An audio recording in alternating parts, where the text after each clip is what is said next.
Pemirsa, kita akan kembali lanjutkan diskusi. Saya akan ke Pak Budi kembali pada kasus PN Depok sendiri. Pak Budi, ini untuk Wakil Ketua Hakim PN Depok, selain menerima imbalan 850 juta rupiah, ini juga ada penerimaan gratifikasi senilai 2,5 miliar rupiah. Ini sebetulnya temuan KPK seperti apa, Pak Budi?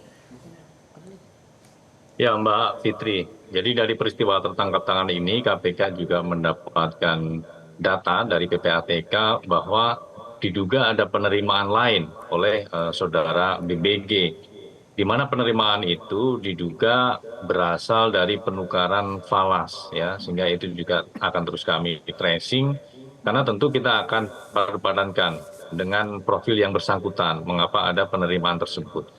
Dan ini kemudian tentu menjadi kanal pembuka bagi KPK untuk menelusuri, ya, jangan-jangan praktik seperti ini sudah terjadi juga untuk beberapa perkara lainnya, karena memang kami melihat penerimaan tersebut sejak 2025 sampai dengan 2026 ini angkanya mencapai 2,5 miliar. Tentu ini juga angka yang cukup fantastis, ya. Kita melihat bahwa ternyata seorang hakim, ya, selain tadi disebut oleh Prof.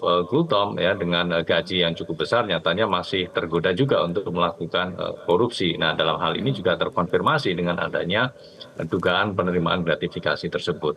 Nah, Mbak Fitri, kita bicara pengembangan perkara, tentu kita akan melihat dari dua sisi.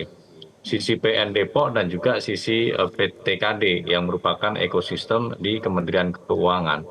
Artinya di PTKD ini sebagai sektor penerimaan negara, modus-modus markdown ini juga tentunya berdampak langsung terhadap penerimaan negara. Karena badan usaha ini kan seharusnya ada begitu, ya, untuk mendapatkan pos-pos penerimaan dari PNBP misalnya begitu. Tapi dengan praktik-praktik demikian, maka kemudian akan mendegradasi penerimaan negara. Hal ini juga relevan dengan beberapa perkara lain dari peristiwa tertangkap tangan sebelumnya, baik di pajak maupun bea cukai. Ini kan pos-pos penerimaan negara.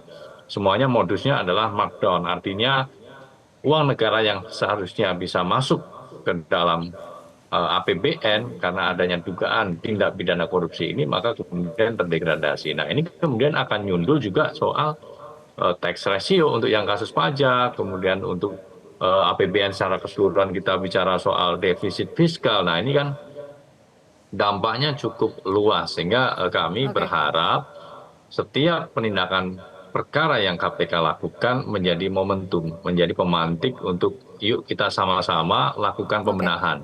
Jangan sampai kemudian ada kebocoran-kebocoran lagi. Kita benahi secara sistem, kita benahi secara individu. Dengan demikian kita bisa betul-betul secara serius meminimalisasi adanya celah, adanya tindak pidana korupsi. Begitu, Mbak Fitri. Baik, Pak Budi, kita akan kembali ke studio. Prof. Binsar, artinya mekanisme akuntabilitas seperti apa sih yang bisa membuat praktik suap, praktik korupsi ataupun gratifikasi menjadi resiko tinggi, bukan menjadi resiko rendah seperti saat ini, terutama untuk hakim?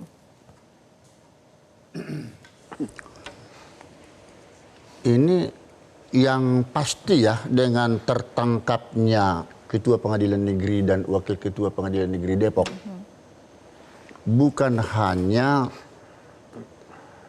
yang tertampar di sini wajah hakim seluruh Indonesia, tetapi wajah peradilan di bawah Mahkamah Agung.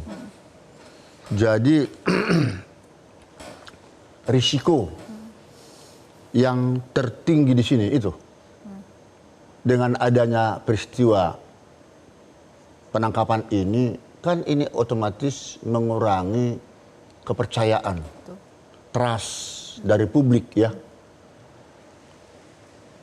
Karena kepada siapa lagi sebenarnya pencari keadilan itu membawa persoalan hukumnya? Sesungguhnya bisa kalau perdata lewat arbitrase, tetapi kebanyakan kan di pengadilan. Tapi orang merasa pesimis, ini persoalannya. Kalau nggak ada sesuatu, pasti perkaraku nanti tidak akan berhasil. Saya juga dapat merasakan begini, Mbak Fitri. Seseorang pencari keadilan sudah menang di tingkat pertama, tingkat banding, kasasi hingga PK, alias ingkrah van Gewichdela putusan, mempunyai kekuatan hukum tetap. Wajarlah ini dilakukan permohonan eksekusi supaya segera dia menerima hak-hak dia. Akan tetapi ini kan tanggung jawab ketua pengadilan negeri setempat itu sebenarnya di tangan dia untuk mempercepat atau memperlambat putusan itu. Kalau memang putusan ini mungkin karena ada masih upaya PK, boleh-boleh saja kalau memang itu dapat diterima akal. Tetapi persoalannya apabila ini hanya alasan modus untuk mendapatkan uang pelicin, ini sangat berbahaya. Karena itulah saya minta kepada pengawasan internal khususnya di badan pengawasan, mohon kiranya ini, mohon maaf ini segera mengaudit semua kasus-kasus eksekusi yang masih terhambat. Kenapa itu tidak dilaksanakan? Apa alasannya? Baik. Sehingga nanti para pencari keadilan bisa secepatnya ya menerima hasil apa yang sudah dimenangkan oleh dia. Jadi jangan sampai orang sudah meninggal dunia baru menerimanya. Oke, Baik, Pak Abdullah. terima Nah, kasih. ini mengenai perlu tidak ada audit menyeluruh terhadap pola penanganan perkara di Indonesia ataupun di pengadilan? Jangankan audit menyeluruh ya, semuanya pengawasan tuh harus kita lakukan, memperkuat internal dan eksternal. Saya bilang perkuat KY, internal juga harus di betul-betul SOP-nya seperti apa, dijalankan atau tidak. Itu kan kita juga sebagai DPR hanya bisa mengawasi. Nah, ini mendorongnya seperti apa, Pak Abdullah dari DPR? Sekarang kita lagi jalankan RUU jabatan hakim.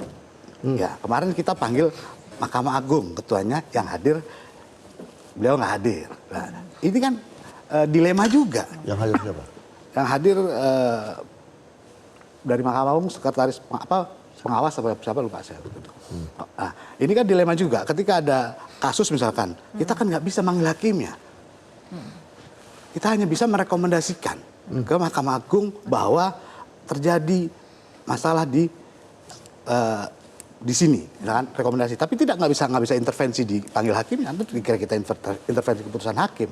Gini Mbak, logikanya begini bagi kita, kurang apa kita? Dalam artian Pak Presiden sudah naikkan gajinya.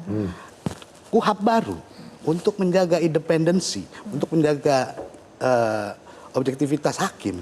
Kita untuk penangkapan, penahanan harus izin Mahkamah Agung. Izin Mahkamah Agung, betul. Saking kita pengen hakim-hakim kita punya integritas. Biar tidak tertekan dengan semua eksternal ya. Tapi masih aja kayak begini gitu loh. Logikanya kan begini, ketika gaji dinaikkan 280%, harusnya bersyukur dong, alhamdulillah bersyukur. Sebelum itu pun banyak kok hakim-hakim yang belum dinaikin juga bagus. Menerima dan bekerja dengan baik tanpa dinaikkan gajinya, gitu kan. Berarti kan serakah. Kalau udah serakah Mbak, logikanya kebalik malah. Gaji gue naik 280% nih. Jadi pasar mafia peradilan jadi naik harganya. Nah itu jadinya logika. Jangan, itu makanya praduga. Itu logika serakah. Nah, itu kan boleh saja logika seperti itu.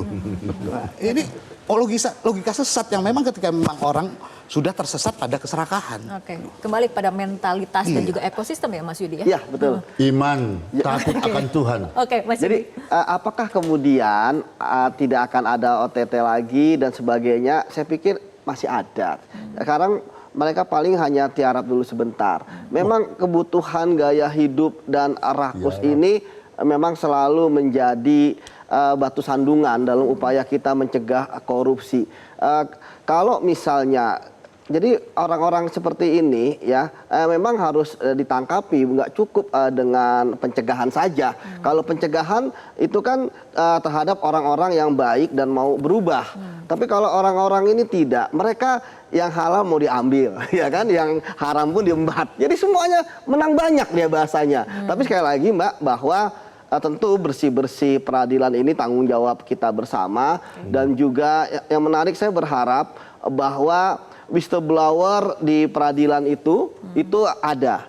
Karena tadi saya katakan korupsi ini kan terjadi di ruang tertutup atau bahasanya di ruang gelap. Hanya mereka yang tahu. Itulah sebabnya maka whistleblower itu harus selalu disosialisasikan untuk melaporkan ketika misalnya ada suatu kejadian dan sebagainya. Dan tadi saya tertarik dengan pernyataan Mas Budi juga ya, bahwa kalau misalnya ini sudah dilakukan semua, ya memang penindakan adalah satu-satunya. Bagi saya penindakan atau penangkapan itu adalah metode kampanye yang efektif untuk memberantas korupsi di negeri kita. Oke, Bapak-bapak, kita masih ada satu segmen lagi, tapi kita ikuti jeda berikut terlebih dahulu. Jelajahi cara baru mendapatkan informasi. Download Metro TV Extend sekarang.